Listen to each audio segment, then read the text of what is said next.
નમસ્કાર, જય માતાજી, ગુડ મોર્નિંગ. હું ગોયલી અસદીપસિંહ તમારું લક્ષ્યમ એકેડેમીના ડિજિટલ પ્લેટફોર્મથી હાર્દિક સ્વાગત કરું છું. કેમ છો બધા મિત્રો? મજામાં? તો આઈબીની ભરતી આવી ગઈ છે, આઈબી મલ્ટીટાસ્કિંગ પોસ્ટ, જેને MTS પણ કહેવામાં આવે છે.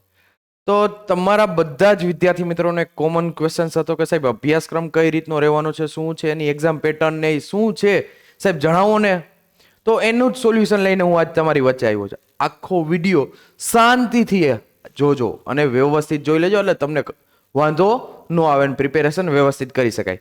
બરાબર છે? તમને જેમ ખ્યાલ છે કે આઈબીમાં જે ભરતી આવી છે તે આઈબીમાં 362 જેટલી પોસ્ટ ઉપર, અને આ સારી એવી પોસ્ટ કહેવાય. અને તમને ખ્યાલ જ છે કે અત્યારે આ આઈબી ઉપર કેવા કેવા અલગ અલગ તમને એક્ઝામો, હમણાં આઈબીની બીજી ભરતી પણ ગઈ અને એની જ જેમ આ મલ્ટીટાસ્કિંગની પણ આવી. અને તમને ખબર ફેમિલી મેન જેવી જે સિરીઝમાં કામ કરે ને એવી રીતે તમને કામ કરવાનો મોકો પણ મળવાનો છે, પણ અલગ અલગ ફિલ્ડમાં. બરાબર? મલ્ટીટાસ્કિંગ ફોર્સનો મતલબ જ એવો થાય છે, અલગ અલગ જગ્યાએ અલગ અલગ પોસ્ટ ઉપર અલગ અલગ કેટેગરી વાઇઝ જગ્યા છે. તો હવે એક્ઝામ પેટર્ન કેવી રહેવાની છે વાત કરીએ તો એમાં ટિયર 1 અને ટિયર 2 બે પ્રકારના પેપર આવવાના છે. ટિયર 1 છે એ ઓબ્જેક્ટિવ, મતલબ કે MCQ વાળું છે, અને ટિયર 2 છે એ લેખિત છે. બરાબર છે? વાત કરીએ ટિયર 1. જો આઈબી મલ્ટીટાસ્કિંગ જે છે એને ટિયર 1 એક્ઝામ પેટર્ન છે એ કેવી રીતે છે, એમાં 4 સબ્જેક્ટ કવર કરવાના છે. પેલું છે general awareness. General awareness subject જે છે એને કવર કરવાનો છે. આ જનરલ અવેરનેસ છે. આ જનરલ અવેરનેસ સબ્જેક્ટ 40 માર્કનો પૂછાશે અને 40 ગુણ રહેવાના છે. કેટલા? જનરલ અવેરનેસમાં તમારે કેવા કેવા ટોપિક્સ આવશે, જેમ કે બંધારણ છે, કરંટ અફેર છે, ઇતિહાસ છે, એવા બધા જ ભૂગોળ છે, એ બધા જ ટોપિક આ જનરલ અવેરનેસમાં આવી જશે. બીજું ક્વોન્ટિટિવ એપ્ટિટ્યુડ, મતલબ કે મેથેમેટિક્સ, જે 20 માર્કનું તમારું રહેવાનું છે, 20 માર્કનું. અને આ ગેમ ચેન્જિંગ જ રહેશે. મેથ્સ તમારા માટે ગેમ ચેન્જિંગ હંમેશા બન્યું છે ને આમાં તો રહેશે જ. ખાસ કરીને તમારે વ્યવસ્થિત કરીને જવું જ પડશે. બરાબર છે? ત્રીજું છે કે નંબરિકલ, એનાલિટિક, લોજિસ્ટિક એન્ડ રીઝનિંગ. ટૂંકમાં રીઝનિંગનો આખો ફેક્ટર તમારે પૂછવાનો, એનો પણ 20 માર્કનો ફેક્ટર છે. કેટલો? 20 માર્કમાં તમારે આ વસ્તુ આવવાની છે.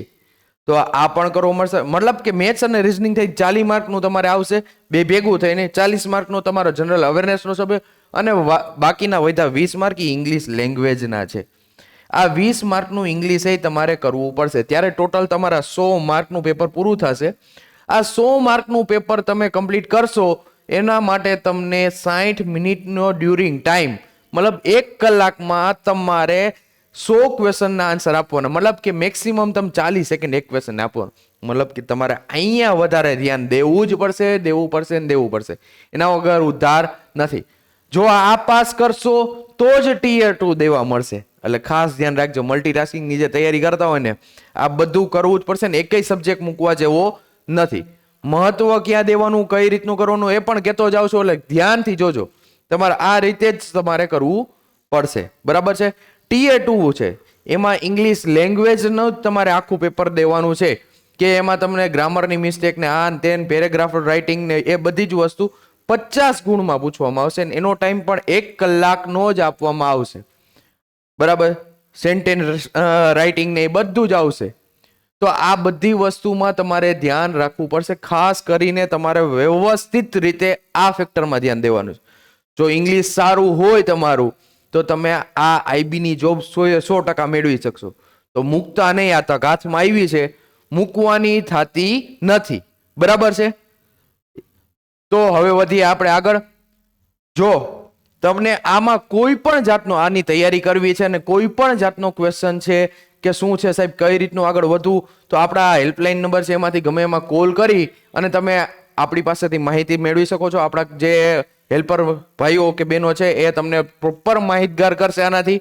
અને તૈયારી પણ કરવી હોય ને તો આનું પણ બેચ લોન્ચ થોડાક સમયમાં થઈ જશે. ત્યાં સુધી મને એટલે કે યશદીપસિંહ ગોહિલને રજા આપો.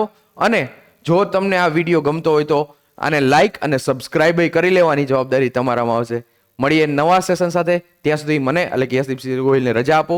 જય હિન્દ, જય ભારત.